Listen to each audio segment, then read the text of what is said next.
بسم الله كلمة waxay ku saabsan tahay ay daba joogtaa habeenkii aynu soo dhaafnay isniinta ahayd oo anagi jeedinay kelimo ku aadanayd Cabdiraxmaan Cabdishakuur Warsame khaladaad diineed oo galay kelimo ku saabsan oo anagi soo jeedayna habeenkii isniinta ahayd ee darsiga u dambeysay xawana waa sabti soo sidaa ma aha waxaynu tilmaannay habeenkaas bifadli illaahi wa cawnihi lix qodob oo ku dhacay ina Warsame oo ku jirtay hadalkiisii uu ka jeediyay Jarmalka qodobadaasi waxay isu dhaxyaaleen qodobo gaalnimada ku cad kuwa daahir ku ah iyo kuwa min baabi al-ilzaam wal-luzum waxoo dhan baynu isku qiimeynay xukumkii sharciga nagu aadanaa baynu qadinay hawshaasi meeshii ku dambaysayna waad la socoteen waxaa soo gaadhay oo xigay isla habeenka qudhigiisa anigu kelimada aan jeedanayay ayuu ina Warsame asaguna kelimo jeediyay marka life ay ayadoo xilligaad hadlaysiiba asaguna hadlaayay bay xirtu ugu yiraahdeen laakiin anigu maalin kadib baan dhageystay dhowr goorna hadalka waan ku celiyay marka wixii aad ogeydeen ee hore maxaa iska bedelay baynu caaw wadaagaynaa insha Allah hawshu masjid hora oo xukumka hore in Cabdishakuur saaray mise Cabdiraxmaan buu ahaa Cabdiraxmaan Cabdishakuur xukumka hore inuu saaray miyaynu ku wadaynaa mise waxbaa isbedelay bay hawshu caaw ku saabsan tahay hadalka dambe uu jeediyay habeenka isniinta uu jeediyay ina Warsame si guud waa hadal ka qiimo badan kana wanaagsan kii hore uu siiyay BBC-da aanu markaa aan tacliiqiyay aan ka hadlay hadalkaasi si guud wuxuu ku cadeeyay in khalad walba oo ku yimid hadalkiisii Jarmalku uu ka jeediyay uu ka laabto ka toobad keenay ilaahina uu ka baryahayo toobada inuu ka aqbalo dadka muslimiintana ay cafiyaan cid walba asaga taageertay ama mucaaradayna cafis buu weydiistay hadal yaraha quruxsan oo sidii Soomaali lagu yaqaanay ayuu la yimid laga yaabo in balaayo u qarsoon tahay laakiin daahirkiisaan inagu hadda inoo yaala dhowr qodob marka oo ka kooban aan ku soo ururiyo waxaan u jeedo caawa inaan baraarujiyo qodobka koobaad manduumada dimuqraadiga mucaasirada ee uu ka tirsan yahay ina Warsame waxyaabii horaan aan ku haysanay kama hadlayna caawa xugum hore oo manduumadaas iyo asaga iyo wixii la halmaala ay leeyihiinna kama hadlayno waxaynu ka hadlaynaa xadgudubkii goonida asagu uu geystay iyo xukumkii khaaska inuu saaray asaga khuseeyay laba marka xaajoon islahay ha isdul saarina sida aan arkay caamo wax isku khaldaysa iyo wadaadda wax labaya ilaahay subxaanahu wa tacaala gaalada si guud buu u sheegay kuwa gooniba oo la baxay si guudna waa loo sheegaa kuwana gooniba loo magacaabaa daa'ifo iyo jamaac xugum la siiyey iyo xukuumad xugum la saaray iyo nin gooni loo baacsaday way kala duwan yihiin waxaan caawa ka hadlayno horaana ka soo hadlay waxay ahayd baacsi gooni oo ku aadanaa ina Warsame xadgudub khaas oo geystay dartii meenu isfahanay ina isfahanan u malaynaya taasi marka waxay ku salaysan tahay qodobka markaan hoos ooga dago wuxuu ku salaysan yahay ma dhici kartaa aadamuhu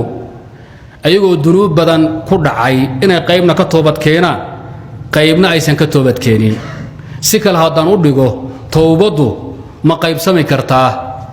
haafan haaf ma noqon kartaa hal tawbatu tabacad wa tatajazza bimacna khamrana waad cabtaa zinana waad ku aafaysan tahay ina zinada ka toobad keento ma dhici kartaa adoo khamrida wali fuudahaya meed fahanteen waxaan u jeedo kufri horaado lagu haystay mid dambo lagu haystay ka dambe intaad ka toobad keento kii hore ma dhici karta inaad baaqi ku noqoto معناها كالله معناها سوي المهم توبته ما كلا برانتا ذنوب تقاركض من لقى توبة كيري كرا أظن قيب كتوبة كيرين بأصل فقهية ومسألة فقهية إن عبد الشكور هذان رهانو هذا الكيشيد دم بتوبة بو أها حالنا وحكا توبة كيني أنت قدام بيسن كوهيسني أنو كون نري نبي كحد قدبي نبي حقيري دينتي بو دلميي نينكا سو دين كايغا خطر اوغليي نفتيسه خطر هلو غليو وركا دنبو كو ادان yahay hadii toobadiisu asaxdo annaguna waxaan ceshanaynaa faylkii aan hawsha ka bixinay hawla kale oo hore lagu haysay ma khusayso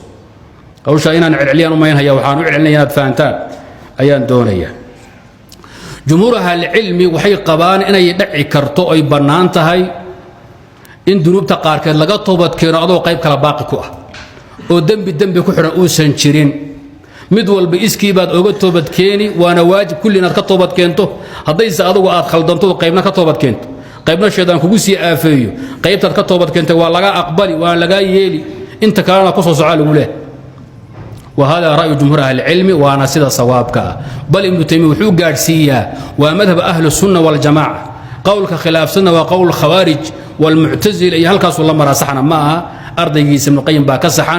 بل ومن مذاهب أهل السنة خلافك حكجر بين أهل السنة لكن جمهور توحي قبان التوبة تتبعض وتتجزأ هذا مرك قول الجمهور وهو الصواب سامر كان أبلغو وحانو جيدا inaan u gudbo hadalka taxliilintiisa saddex dambi ama saddex kufri oo inaan warsamo ku haystay hadalkiisan dambe waa ku cad yahay inuu ka toobad keenay kufriga koobaad wuxuu ahaa in xadiidkii naaqisaatu caqlin wa diin ee saxiixaynka ku jiray ee ummadu ay talaqatu bilqabuuli watasliim akthara min 1200 sana inuu inkiroo dafiray baa ku jiray hadalka hore ee jarmalka uu ka jeediyay ma ahayn sama sidaasay ahayd hadalkan dambe wuxuu leeyahay xadiidkaasi waan i'tiraafsanahay waa rumaysnahay bal iska daa asaga sunnado dhanbaan yaan rumaysno masdaru tashriica asagana waan ogahay waa saxiix waana qaatay idan kufrigii ahaa takdiibu xadiid rasuulillahi sallallahu alayhi wasallam maca alcilmi bisixatihi kufriga ahaa si cad buu oga toobad keenay qaybta inaad fahanteen baan u malaynaya kufriga labaad ee ku cad yahay inuu ka toobad keena wuxuu ahaa waxay nidhi nabiga calayhi salaatu wassalaam iyo culumadii buu xaqiray hadalkiisa sida ka dhalanaysa maxaa yeelay xadiidka naaqisaatu caqlin wa diinin waxaa yidhi suubanaha oo awal culamaa'i ah hadduu xadiidku xaqiraad iyo liidid dumar xambaarsan yahayna nabiga ayaa dumarka liiday baa ka dhalan waa ka laasimtay haddaba nabiga ninka xaqira waa kaafir biijmaaci lumma halkaana ina warsumaad ku gaaloodo aynu soo nidhi soo sidaa ma ahayn kufriga inuu ka toobad keena haddana waa muuqata ama waa caddahay oo wuxuu yidhi xadiidka lafdigiisa iyo matnigiisa iyo macnihiisa intuba waan ictiraafsanahay waxaan kaloo ictiraafsanahay siduu nabigu ku fasiray oo ah naaqisaatu caqlin wa diinin nabigu siduu ku fasiray ee ahayd makhraatiga iyo salaada labaduba sideedan u qaatay buuri taana wuxuu ka badbaaday xaqiridii nabiga calayhi salaatu wasalaam iyo culummada ee ahayd dumarkay xaqiraan oo nabiga dumarka xaqireen halkaa ka dharaan dhiranayna ee laasimka ahaa ama ma'aalka ahaana waa ama haddaad doonto daahir badhehe waa ka badbaaday ayib kufri saddexaad yacni uu ka toobad keenay hadalkiisu waa ku caddiyaan dhaho kufriga saddexaad ee hadalkiisa dambe uu ka badbaaday ama uu ka toobad keenay waxaa weeye hadalkii u dambeeyaa dumarku iyo raggu waa siman yihiin wax ay dumarku ka nuqsaansan yihiin raggana ma jirana ayna uu ka badbaadayaa wuxuu kaga badbaadayaa hadduu ictiraafay tafsiirkii uu nabigu xadiidka ka bixiyey meeshii maxaa ka baxay inay siman yihiin meeshu waa ka baxday inkiraadda uu dafiray uu yidhi ma jirto wax nuqsaan ana nuqsaantiiba hadda sugahaya ilaa nabigaa sugaye tafsiirkiisana waan ogolahay waana qaatay buu yidhi inaad fahanteen baan u malaynaya saddexdaa kufri si cad oon ku dhiiran karo haddaan ahay aw xasaan ayaa aniga ii muuqato anagu cidna ma taqliidinayo wadaadda hadlayna waxba igama jiro dembigaygaan qaadaa wanaagaygana anaa iskale ma tamise maaha wixii aan wadaadkaa ku haystay si aan loo eedaynin baan u eedeeyey waa ogtihiin wadaaddaha la mid ma ahayn si aan loo eedayn ina warsame iyo meelaan lala marin baan la maray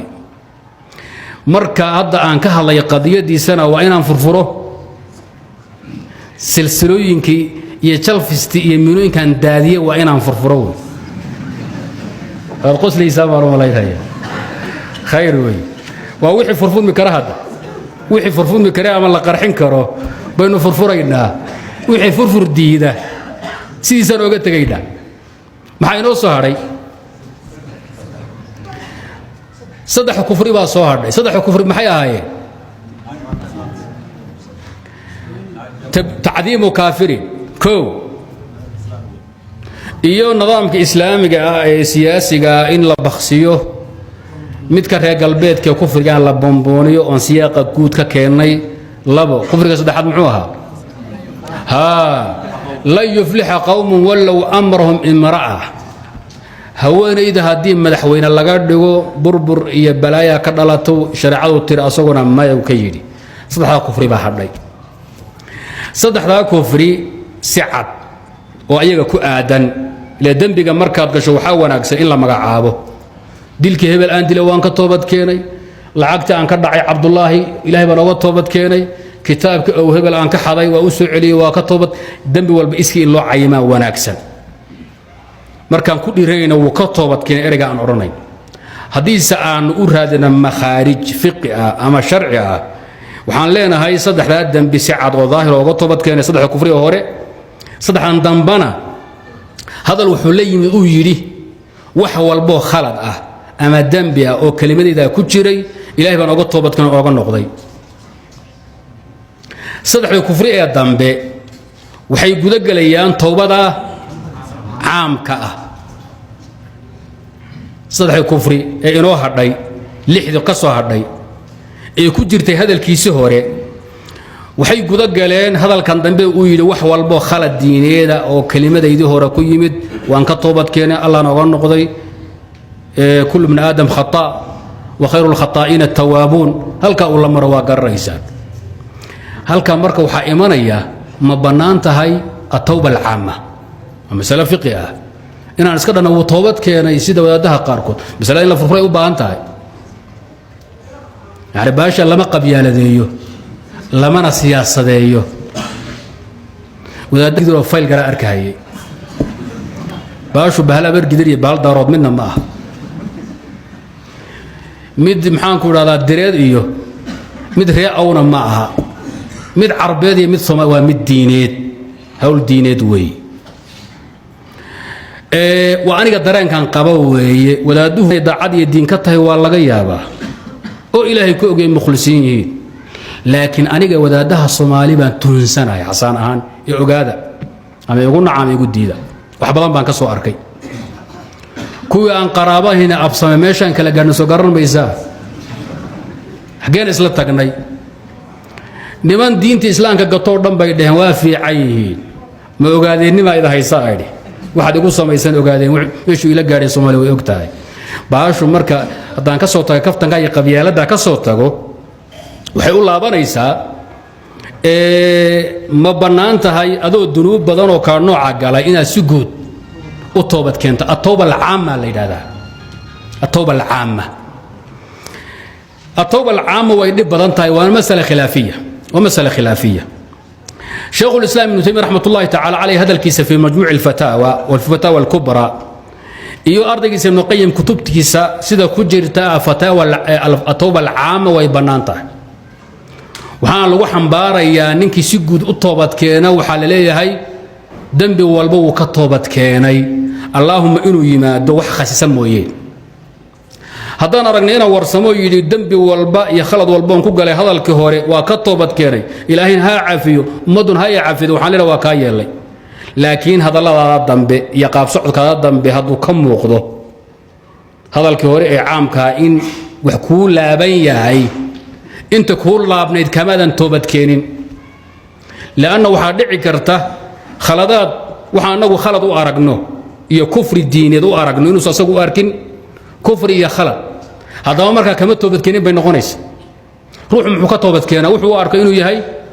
jariime iyo dambi buu ka toobad keenaa haddayna isku aragtiba ahayn xaqana aad si guud u tiraahdo khalad walba ku yimid hadalkayga ilaahay baan uga toobad keenay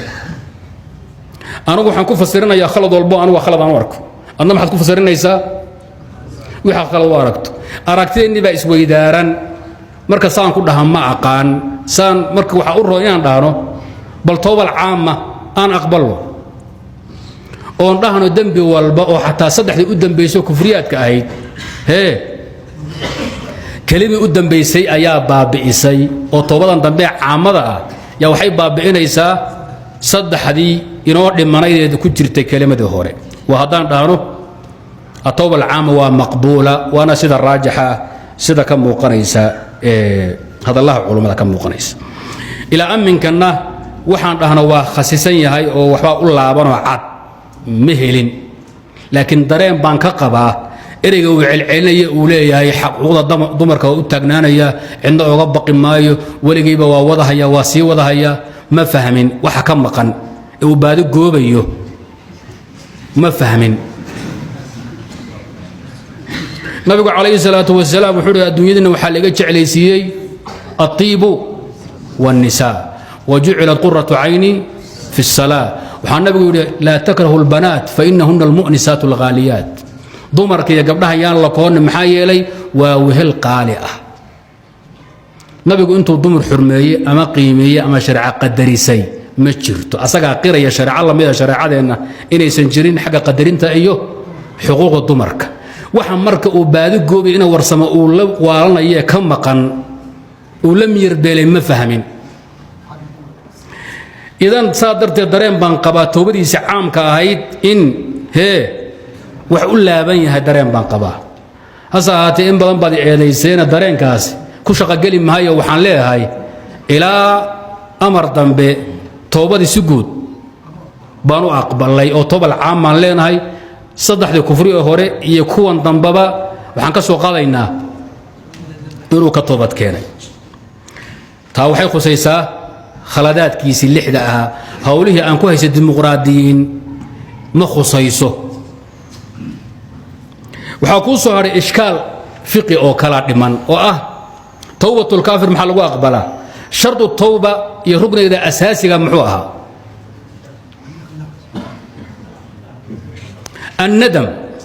الندم بأوجو أساسا ركنك توبة أما شد أوجو علوس وأنا تقوم ما يسوق كشلي توتو وحي آثم يصير دم بيها إن أسفنا نملينية هذا مرك أرين تاسم حال قصمي كفر وان كتوبة كلنا وان كنا ذي كلية ما كفر انتهاي مسوى إن لهلو شليتو يقوم ما له يندم يندم لهلو laba qaab baynu uga jawaabaynaa shardiga ama rugniga in la helay baa muuqanaysa qodobka koobaad hadalkiisa markuu nin sanka taagahaya oo nahalabsanaya oo diintaanada ku mashxaradaya oo quursanaya oo batraana oo wuxuu ahaa wuxuu doono ku hadlay maalinkuu joogay angala markal ula joogay markuu halkan yimid halka jeediyeyna ee afrikan u noqdayna hadal Soomaaliyeed oo xushad ku dheehan yahay oo degan oo qabow oo miskiinnimo ka muuqato ilaahay baa miskiin loo noqdaaye ayuu ahaa markaan qiimeeyna muuqaalkiisa waxaan leenahay ina warsamo waa ka qoomameeyay xumaantii iyo khaladkii uu galo nadaama ka muuqatay ma dhihi karaa mise ma dhihi karo wadaado waa ila fadhida aan tashanne hawsha inuu ka shuuraynay ولا ديكرا هداد ديدان قدان كبح موايو توبة الكافر إيه توبة المسلم عن المعصية اسكو حكم معها عامضة اسكا خلدان تاي علماء اسكا ما خلدانتو لكن وحاجر عام علماء اسمه ده إن بدنا واقصوها الله توبة الكافر وحالقنا قاشي من مجرد إسلامه با توبة مثل ندامة لقربا إيه قومما لقربا ninka kufri iyo gaalnimo ku dhaca ama kaafir ba ah markuu toobad keenayo ma inuu kufrigu uun ka tagaa u tooba ah mise waa inuu ka tago xaggana uu ka qoomoodo ka shalaytoodo الصواب عند العلماء على الراجح من أقوال العلماء حوي توبة الكافر ومجرد إسلامه إنه كفر كتبه كيما دكلية أو توبة إنه كشليتوضه وحي يروي السمين جرى شرط معها طاوح الله شرطيا ذنوب تكلية معاصي كلية أما الكفر وحال رباكلية إن الفراها كلب حدو على حد قوله تعالى قل للذين كفروا إن ينتهوا يغفر لهم ما قد سلف يغفر لهم ما قد سلف انت مركان جبينو waxaan leenahay khulaasadu waxa dhiba kuma jiro inaan dhahano si gaara iyo si guudba ina warsamay lixdii kufri aan ku haystay uu ka toobad keenay laga bilaabo caawana naftiisa khatar kuma gelin kartaan lixda qodob hadaa si kale u khatar gelinaysa oo xisaabo kale idinkaga maqan yihiin ama howlo kale aad ku haysay idinka idin taala waa isfahananu maaya laakiin lixda aan irin ninkaasi ha lagu khatar geliyo laga bilaabo caawa anigu ma qabahe in lixda lagu khatar geliyo laakiin fara kale ilaa ban waajira waadna ogtihiin faraha kale la isku meen haysanay ma ogtihiin kuwa mid ugu haysateen mise kuwa kale xisaab cusub baad ugu haysateen xisaabta halkaas ay ku xidhantay waa sida ii muuqata way waxaa jirtay kelima cali wajiis baa jirtay oo igu aadanid aniga kelimada cali wajiis waxay tiri gabadhi meesha la igu furi fogaad ha joogee kelima tacliiq yar iyo muslim qaadi kara ma aha waruba daaratin naafica xadgudub diineed oo ina warsama uusan gelin buu cali wajiis galay xadgudubka uu galay wixii shakhsi aniga igu saabsan kuma mashquulo horaan bay absamay ku soo daaleen ku mashquuli maaya taas sheeka barle iyo been meel kama socoto reer Nairobi ku daalay reer Muqdisho hadda soo rucleeyay way ku rafaadahayaan marka laakiin khaladaadka iyo xadgudubka diineed cali wajiis uu galay